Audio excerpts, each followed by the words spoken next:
Okuva essuula 34 olunyiriri olusooka okutuuka ku lusembayo. Mukama n'agamba Musa nti, weebajjire ebipande bibiri eby'amayinja ebifaanana ng'eby'olubereberye, nange ndiwandiika ku bipande ebigambo ebyali ku bipande eby'olubereberye bye wamenya. Era enkya weeteeketeeke olinnye ku lusozi Sinaayi, weeragire okwo gy'endi ku ntikko yaalwo. So tewaabe muntu alinnya naawe, so n'omuntu yenna aleme okulabikira ku lusozi lwonna, newankubadde endiga newankubadde ente bireme okuliira mu maaso g'olusozi olwo. N'abajja ebipande bibiri ebifaanana n'eby'olubereberye, Musa n'agolokoka enkya ku makya n'alinnya ku lusozi Sinaayi, Mukama nga bwe yamulagidde, n'atwala mu ngalo ze ebipande bibiri eby'amayinja. Mukama n'akkira ku kire n'ayimirira eyo wamu naye, n'ayatula erinnya lye Mukama. Mukama n'ayita mu maaso ge n'ayatula nti, Mukama Katonda ajjudde okusaasira era ow'ekisa, alwawo okusunguwala era alina okusaasira okungi n'amazima amangi.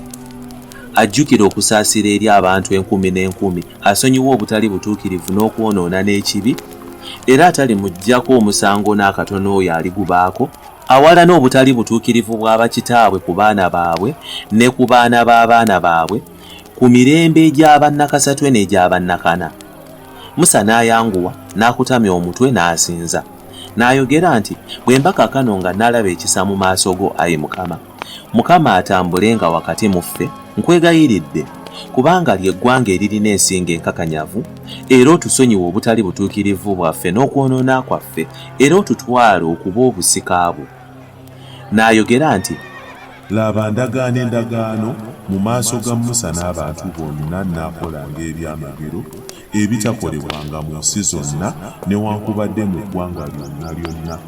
N'abantu bonna b'olimu banaalabanga omulimu gwa Mukama, kubanga kye ndikukozesa kya ntiisa.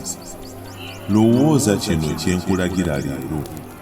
Laba, ngoba mu maaso g'Omwamoli, n'Omukanani, n'Omukiiti, n'Omuperesi, n'Omukiivi, n'Omuyebusi.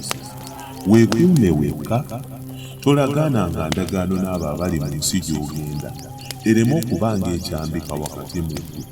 Naye mulimenyaamenya ebyoto byabwe, era mulyasaayasa empagi zaabwe, era mulitemaatema baasera baabwe.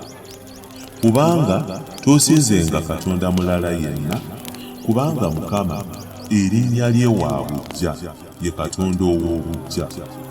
Tolagaananga ndagaano n'abo abali mu nsi, baleme okwenda nga bagoberera bakatonda baabwe ne bawa bakatonda baabwe ssaddaaka, ne wabaawo akuyita n'olya ku ssaddaaka ye. Era si kulwa nga muwasiza batabani bammwe abakazi mu bantu abo, abakazi ne baleetera batabani bammwe okunvaako ne basinza bakatonda baabwe. Teweekoleranga bakatonda abasaanuuse. Oneekuumanga embaga ey'emigaati egitazimbulukusiddwa. Ennaku 7 onoolyanga emigaati egitazimbulukuswa nga bwe nakulagira, mu kiseera ekyalagirwa mu mwezi gwa Abibu, kubanga mu mwezi Abibu mwe mwafiira mu Misiri. Buli ekinaggulanga enda kyange, n'ensolo zo zonna ennume, eby'olubereberye eby'ente n'eby'endiga, n'omwana omubereberye ogw'endogoyi onoomununulanga n'omwana gw'endiga, era bw'onoobanga toyagala kununula, onoomenyanga ensingo yaayo.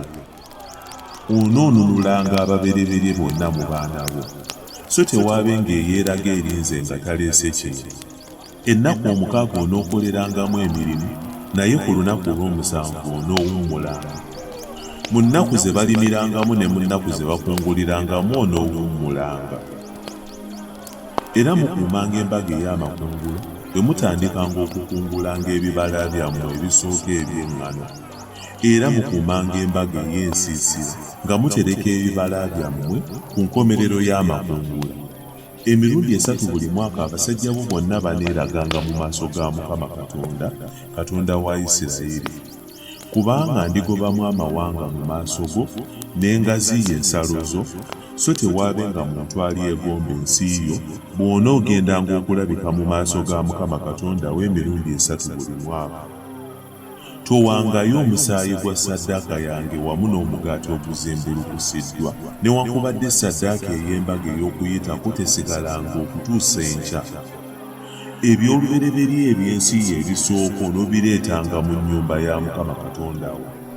Tofumbiranga omwana gw'embuzi mu mata ga nnyina waagwo. Mukama n'agamba Musa nti, gwe wandiika ebigambo ebyo, kubanga ebigambo ebyo bwe biri bw'endagaanye bw'entyo endagaano naawe ne Isirayiri. N'amala eyo wamu ne Mukama ennaku 4 emisana n'ekiro nga talya mmere so nga tanywa mazzi. N'awandiika ku bipande ebigambo eby'endagaano amateeka 10. Awo olwatuuka Musa bwe yakka okuva ku lusozi Sinaayi, ebipande 2 eby'obujulirwa nga biri mu ngalo ze, Musa n'atamanya ng'obwenyi bwe bwamasamasa olw'okwogera ne Katonda. Alooni n'abaana bonna aba Isirayiri bwe baalaba Musa, laba obwenyi bwe nga bumasamasa, ne batya okumusemberera. Musa n'abayita, Alooni n'abantu bonna ab'ekibiina ne badda gy'ali. Musa n'ayogera nabo. Oluvannyuma abaana bonna aba Isirayiri ne basembera, n'abalagira Mukama byonna by'ayogeredde naye ku lusozi Sinaayi.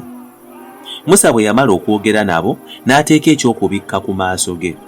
Naye Musa bwe yayingiranga mu maaso ga Mukama okwogera naye, n'aggyako ekyokubikka okutuusa lwe yafulumanga. N'afulumanga n'ayogera n'abaana ba Isirayiri nga bwe yalagirwanga. Abaana ba Isirayiri ne balaba amaaso ga Musa, obwenyi bwe nga bumasamasa. Musa n'azzanga ekyokubikka ku maaso ge okutuusa lwe yayingiranga okwogera naye.